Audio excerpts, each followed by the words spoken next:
She rose from Seafoam, flawless and fully grown, born from chaos, drama, and a flying pair of severed god parts. She arrived on a seashell because walking, of course, is for mortals.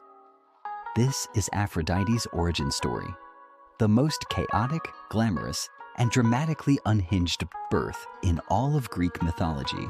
It all started with a very awkward family feud. The ancient Greeks didn't do mild. Everything was dramatic, especially their family problems. So here's what happened. The sky god Uranus was a terrible father.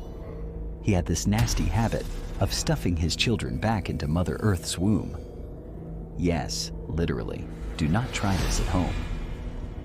Gaia, also known as Earth, long-suffering goddess wife and mom, finally snapped and said, "All right, enough is enough."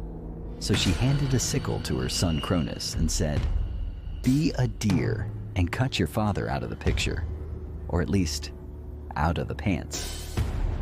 Cronus, young, bitter, and clearly over it, waited for the right moment, and then snip, snip, bye-bye, divine masculinity. This wasn't just a power move, it was a cosmic vasectomy. And then things got weird. Like, really weird. Now, what does one do with their father's severed sky bits? Apparently, you throw them into the ocean, because nothing says I have unresolved issues like littering the sea with celestial testicles. But plot twist. Instead of pollution, the ocean decided to go full Broadway.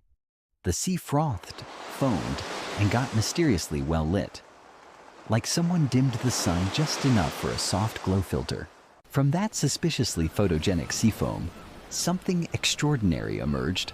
Aphrodite.